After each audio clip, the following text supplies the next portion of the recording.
Je suis avec le directeur de la santé publique pour la Gaspésie et les Îles-de-Madeleine, le docteur Yves Bonnier-Vigé. Bonjour, Monsieur Bonnier-Vigé. Oui, bonjour.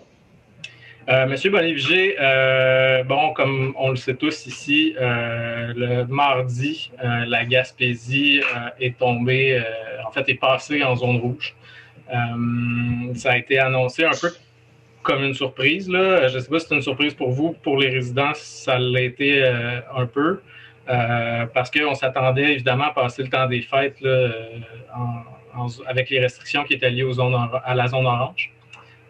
Bon, maintenant, c'est des restrictions qui sont liées aux zones rouges du 17 décembre au 11 janvier. Donc, vous avez, vous, en fait, déclaré en entrevue à Radio Gaspésie puis au quotidien Le Soleil que la situation épidémiologique de la Gaspésie ne justifiait pas un changement de zone et que la décision provenait du premier ministre et du gouvernement. Donc, j'aimerais ça que vous élaboriez là-dessus, s'il vous plaît. Pourquoi est-ce que vous pensez que cette décision-là a été prise? Pourquoi est-ce qu'on tombe en zone rouge en Gaspésie, même si le nombre de cas actuels ne le justifie pas? Oui, mais c'est parce qu'à un moment donné, quand on gère une province, si on se met à la place du Conseil des ministres et qu'on voit les cas continuer à augmenter, on a une vision d'ensemble et puis à un moment donné, on veut se donner des outils d'ensemble pour pouvoir agir. Alors, je pense que la décision du gouvernement a été de dire, on va augmenter le niveau d'alerte partout. Donc, les jaunes vont devenir oranges, les oranges vont devenir rouges.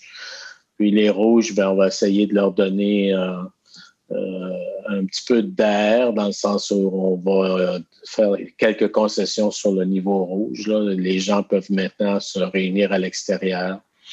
Et puis, les gens seuls peuvent aller visiter une autre bulle. Et puis finalement, pour être sûr que tout va être équilibré, ils ont mis une autre mesure qui fait partie pour l'ensemble du Québec à partir du 25 là, pour la fermeture des commerces. Alors, je pense que c'est juste face à l'augmentation quand même qui semble difficile à contrôler de l'ensemble des cas quand on regarde l'ensemble du Québec, que la décision s'est prise de leur point de vue. Évidemment, je sais que vous avez répondu à ça aussi dans une autre entrevue sur la question des barrages routiers. Parce que comme localement, le nombre de cas ne justifie pas, on peut penser que ce qu'on craignait, c'était les déplacements des gens qui seraient partis d'une zone rouge puis qui seraient venus fêter en famille en Gaspésie.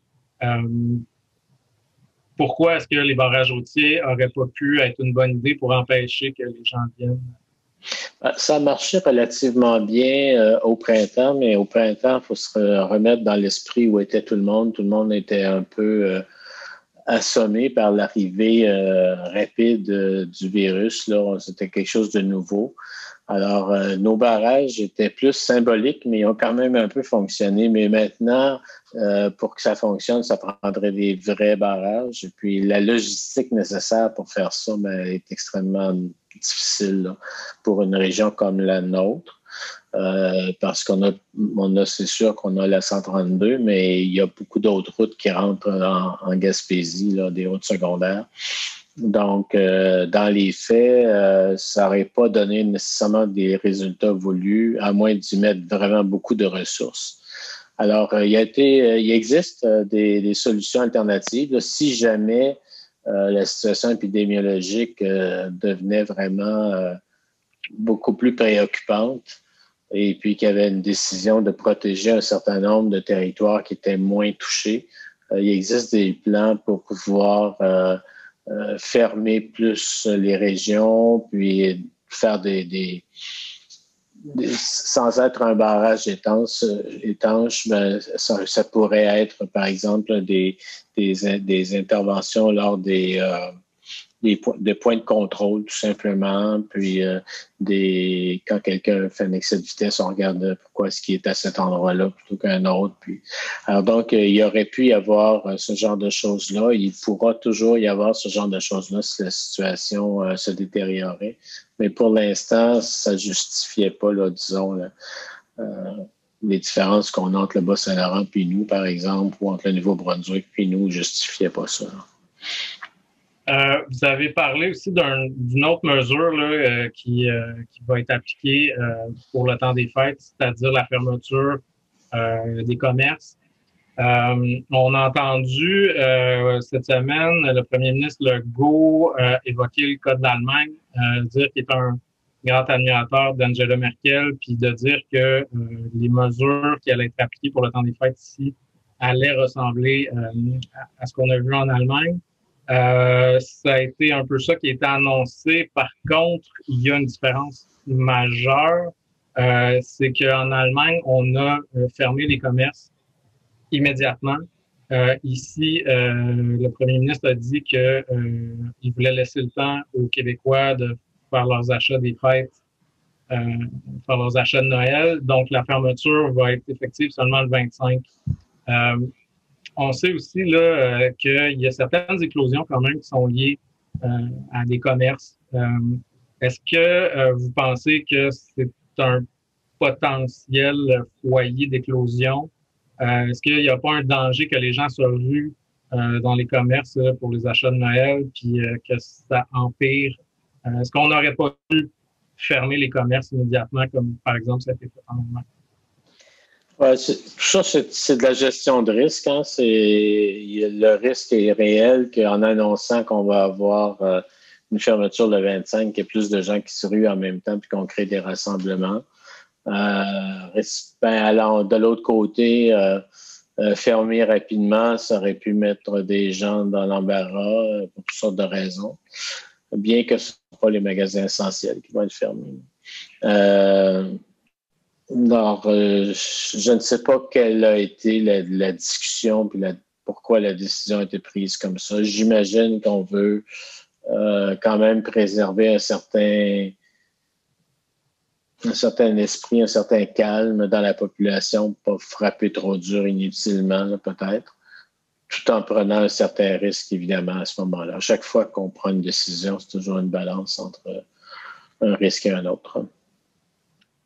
Au niveau de la propagation du virus, des lieux d'éclosion aussi, en ce moment, il y a le discours ambiant, le discours beaucoup du gouvernement, c'est de se porter sur la responsabilité individuelle, de faire attention à la transmission communautaire, puis mais on sait que dans les milieux de travail, puis aussi dans les écoles, c'est les deux principales sources de contamination. Est-ce que vous pensez qu'il n'y aurait pas des mesures qui auraient pu être prises à ce niveau-là? Je pense surtout aux écoles, je vais poursuivre après, mais qui auraient pu être un petit peu plus structurantes pour empêcher les éclosions plutôt que de remettre ça entre les mains des gens puis de se retrouver maintenant au fait avec des restrictions comme on en a en ce moment. Écoute, possiblement, mais l'a priori est peut-être pas juste là, dans le sens où c'est pas vraiment dans les écoles où on a eu le plus d'éclosions. Les écoles, à chaque fois qu'on a un seul cas, par exemple, à cause de l'idée d'avoir des bulles, ben, ça nous oblige à fermer une classe au complet. Ça touche beaucoup, beaucoup de monde, mais on n'a pas nécessairement beaucoup de cas.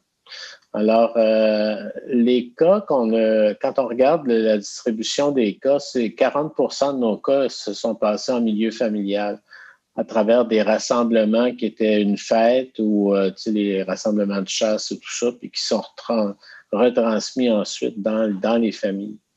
En milieu de travail, par contre, ça vient effectivement en deuxième, puis principalement les milieux de travail là, qui sont liés au secteur de la santé. Et encore là, c'est lié aussi beaucoup au milieu d'hébergement parce que quand on a des éclosions dans les milieux d'hébergement, il y a beaucoup de travailleurs touchés aussi. Et puis, les écoles, ça vient un petit peu plus loin là, dans la liste. Alors, je pense que la gestion actuelle du fonctionnement dans les écoles, elle est correcte du point de vue de la transmission du virus, mais ça crée beaucoup d'émotions à chaque fois, effectivement, dans la population quand il y a un cas qui rentre dans une école.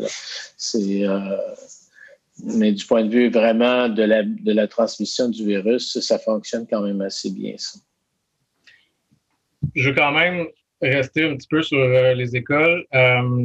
Par exemple, dernièrement, on apprenait que c'est environ 40% des écoles au Québec, là, je sors un petit peu de la Gaspésie, là, mais c'est environ 40% des écoles au Québec qui ont au moins un cas actif. Je veux pas trop comparer non plus parce que c'est des réalités différentes, mais par exemple, les voisins en Ontario ont moins, il y a moins d'écoles touchées en pourcentage. Il y a certaines choses que la santé publique a recommandées que le gouvernement a suivies, d'autres non.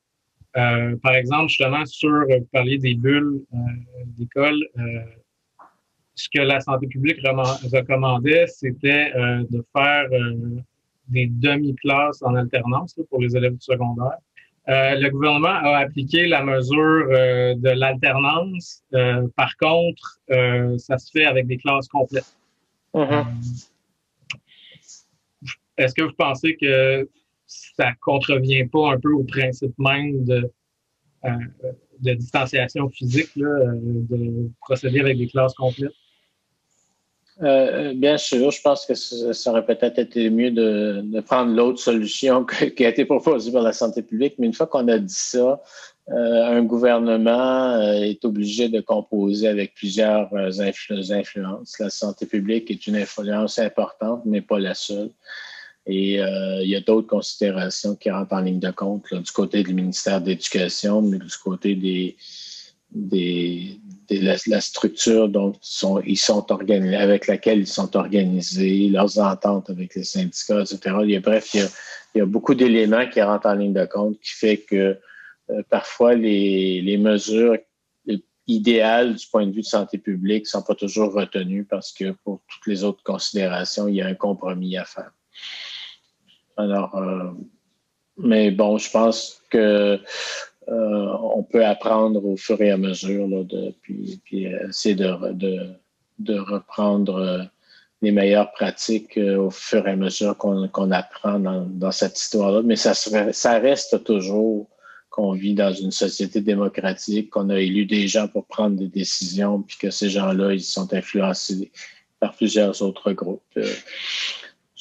On pourrait penser que les scientifiques de la santé publique pourraient prendre de meilleures décisions, mais c'est peut-être pas toujours le cas. Là. Peut-être que dans le fond, c'est correct qu'on ait un certain équilibre, quitte à ce que parfois on se trompe.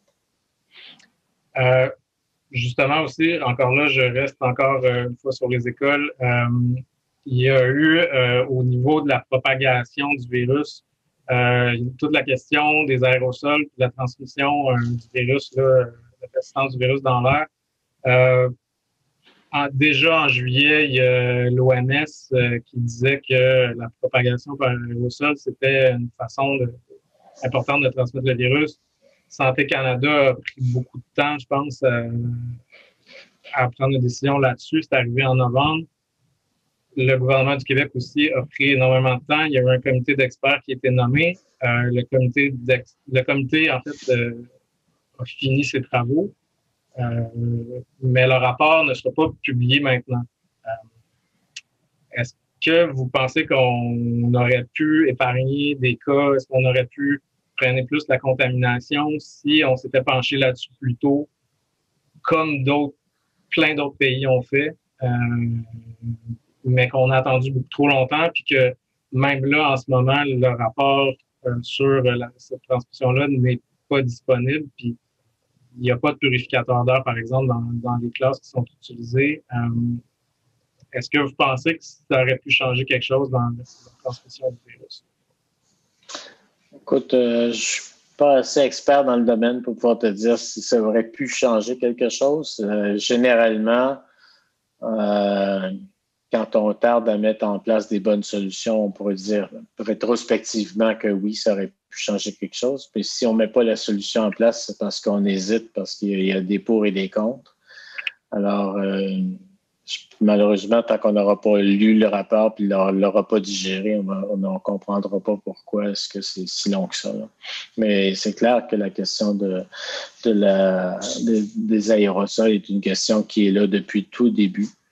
Mais si ça avait été clair, je pense qu'on aurait eu une solution. Là. Mais c'est donc il y a des zones d'ombre qu'on ne comprend pas tout à fait ou qu'on n'a pas encore contrôlées. Je vais vous poser aussi une question encore là qui est encore plus large, qui est un peu plus large, mais qui aussi qu'on va pouvoir peut-être appliquer directement à la Gaspésie. Il y a la campagne de vaccination qui a commencé au Québec. Comme épidémiologiste, est-ce que vous êtes optimiste? Est-ce que vous voyez la fin un peu de cette pandémie-là? Puis à quoi on peut s'attendre en Gaspésie sur la campagne de vaccination, sur comment ça va être distribué à travers la population, puis qu'est-ce que ça peut avoir comme impact là, à moyen long terme? Bien, clairement, la vaccination représente une voie de sortie de cette crise de la pandémie-là.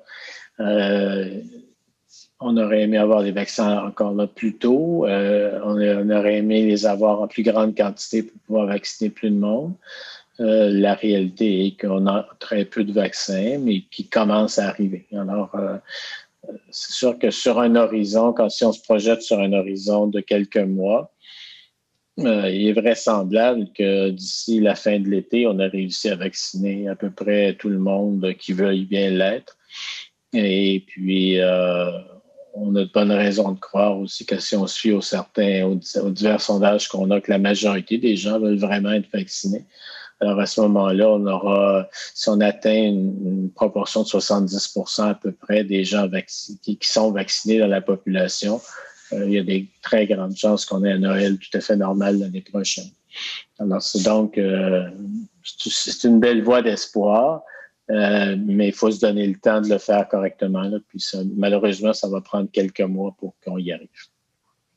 Donc, par exemple, vous ne vous attendez pas nécessairement à ce que on a un été comme en Gaspésie, par exemple, on a un été comme on en a chaque année habituellement. C'est peut-être qu'on n'aura pas terminé rendu à l'été. Je pense qu'il faut plutôt regarder vers la fin de l'été, je pense.